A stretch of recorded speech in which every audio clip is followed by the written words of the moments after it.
Europe 1. Avec Lionel Gougelot, 8h14, soyez les bienvenus. Si vous nous rejoignez à l'instant, vous arrivez juste à temps pour l'entretien politique. Et ce matin, Lionel, votre invité, c'est Philippe Ballard, député de l'Oise, porte-parole du Rassemblement national. Bonjour Philippe Ballard. Bonjour Lionel Gougelot. Bienvenue sur Europe 1. Vous avez des nouvelles de Marine Le Pen ? Ah bah écoutez, on nous posait la même question il y a un an lors de la rentrée, mais que fait Marine Le Pen, que dit-elle ? Bah écoutez, Marine Le Pen s'est reposée un petit peu, un repos bien mérité après on pourrait même dire 2 années bien remplies. Elle s'est beaucoup exprimée lors des émeutes urbaines. Moi par exemple, j'ai eu la chance de l'accueillir dans ma circonscription de l'Oise. C'était de mémoire le 12 juillet. Elle a rencontré des policiers qui s'étaient fait attaquer dans leur commissariat. C'était Fort Alamo. Elle avait rencontré des commerçants. Elle s'est exprimée sur le sujet. Mais elle suit l'actualité avec. C'est une stratégie du silence quand même. Non, c'est pas une stratégie du silence. Elle suit l'actualité avec beaucoup d'intérêt. Elle est très préoccupée en ce moment par tous ces meurtres ou ces tentatives de meurtre notamment. Et elle va continuer à parler de pouvoir d'achat parce que c'est quand même la priorité numéro 1. L'été s'est passé, mais enfin, vous savez, entre le 1er juillet et le 31 août, pour les Français, c'est toujours la même question. Comment, pour beaucoup d'entre eux, comment allons-nous finir le mois, arriver le 10 du mois, on tire la langue et on ne sait plus comment remplir le frigo. Vous avez lu ce matin l'interview de Gérald Darmanin qui est accordée à nos confrères de La Voix du Nord. Il assure que si la majorité laisse filer les classes populaires, la victoire de Marine Le Pen est probable pour 2027. Oui. Bah comme quoi Gérald Darmanin peut être clairvoyant de temps en temps, mais enfin, il découvre l'eau chaude. Il a dit quasiment la même chose il y a une dizaine de jours dans le Figaro.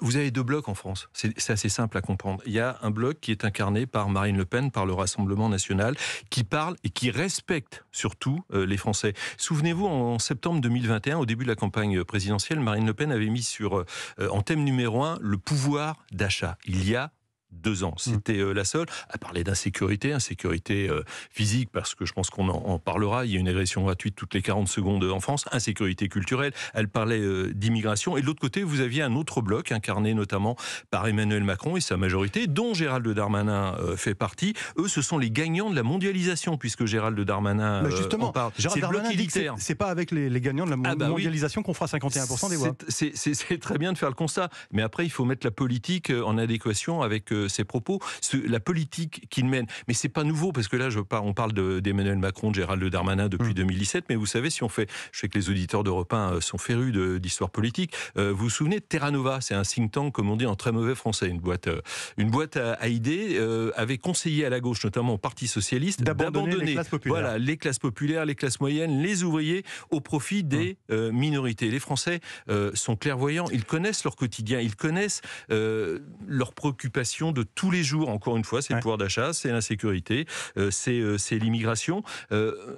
Monsieur Darmanin, lui, il a beau dire ce qu'il veut, mais c'est un tenant de la mondialisation, c'est-à-dire de ce bloc élitaire. Donc vous lui dites quoi, c'est peine perdue ? Vous avez de belles paroles, mais ce que vous faites depuis des années, c'est complètement en dehors de la plaque. Moi, je vous parlais du Figaro, parce que j'ai retrouvé, là, en préparant l'émission, ce qu'il disait il y a quelques jours. Il disait, si la réponse de notre prochain candidat est de s'en remettre aux jurisprudences et aux marchés internationaux, Marine Le Pen sera élue. Mais il pense à quoi quand il dit, par exemple, les jurisprudences européennes, à la Cour européenne des droits de l'homme, à la Cour de justice européenne? Marine Le Pen avait dans son programme électoral, et c'est toujours d'actualité, une réponse très simple: il faut changer la Constitution française pour faire en sorte que nous retrouvions notre souveraineté. En attendant, le ministre de l'Intérieur est sur le front des violences sur fond de trafic de drogue comme à Nîmes. Il est à la hauteur ? Non, écoutez, on parlait de dégâts collatéraux, je crois, c'est pour parler de ce pauvre petit gamin de 10 ans qui a été tué. Ouais. C'est surtout un dégât de la politique menée par Gérald Darmanin, le garde des Sceaux, et tous ceux qui les ont précédés. Dans le Figaro de mercredi, il y avait, je crois que d'ailleurs vous avez passé ce syndicaliste policier dans le reportage de 8h de SGPFO, qui dit moi j'ai commencé à Nîmes en 1998. Et la situation, elle était déjà similaire. C'est-à-dire qu'en 25 ans, il ne s'est rien passé. 25 ans, c'est quand même, si on prend que les présidents de la République, c'est Chirac, c'est Sarkozy, c'est Hollande et c'est Macron. C'est encore plus de Premier ministre et de ministre de l'Intérieur. Alors ça, c'est pour le constat. Et maintenant, il va falloir réparer. C'est-à-dire que ça passe par la chaîne pénale qui doit suivre Vous savez, à Nîmes... Beaucoup disent que la guerre, elle est perdue d'avance contre les trafics. Non, mais elle est pas... si on part comme ça, oui, mais il y a sûrement des gens dans la majorité, à droite, à gauche, qui pensent exactement comme ça. Mais Marine Le Pen et le Rassemblement national, on ne pense pas du tout comme ça. La chaîne pénale, on va être très concret. Vous savez, à Nîmes, il y a une médiathèque qui a été fermée parce que les dealers fouillaient les agents municipaux, les menaçaient, etc., etc. Que risquent, s'ils sont interpellés, ces personnes-là ?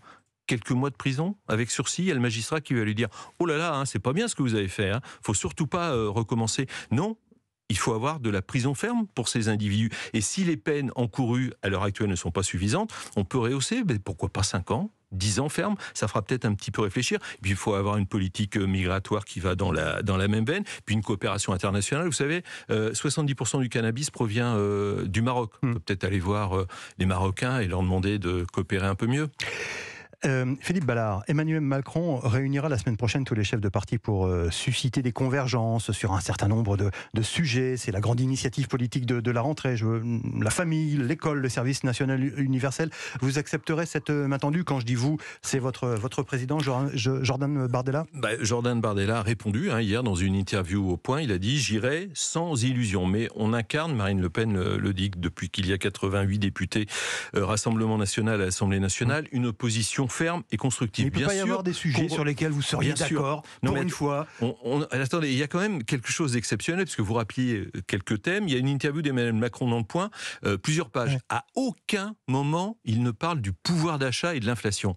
Franchement, moi, quand j'ai lu ça, c'était complètement lunaire. Non, c'est une nouvelle opération de com, mais les Français sont fatigués de cette com à 3 francs 6 sous. Vous vous souvenez, après les Gilets jaunes, il y a eu le grand débat avec des cahiers de doléances. Qu'est-ce qu'ils sont devenus, ces cahiers de doléances? Ils sont enfermés dans les coffres-forts des préfectures. Après, il y a eu des conventions citoyennes. Voilà, c'est de la com. Emmanuel Macron découvre qu'il n'a pas de majorité. Vous savez, pour gouverner un pays, il faut avoir une ligne politique et une majorité. Alors, il n'en a pas. C'est un petit peu comme un naufragé qui cherche une bouée de sauvetage en ce moment. Alors, vous me direz, même quand il est une majorité, précédent quinquennat, il va dans le mur. On se souvient des Gilets jaunes. On va reparler des questions de majorité, notamment à l'Assemblée nationale. Au passage, cette invitation, Philippe Ballard, pardon, cette invitation vous met, vous, le Rassemblement national, vous remet dans l'arc républicain, ce qui n'était pas évident pour tout le monde.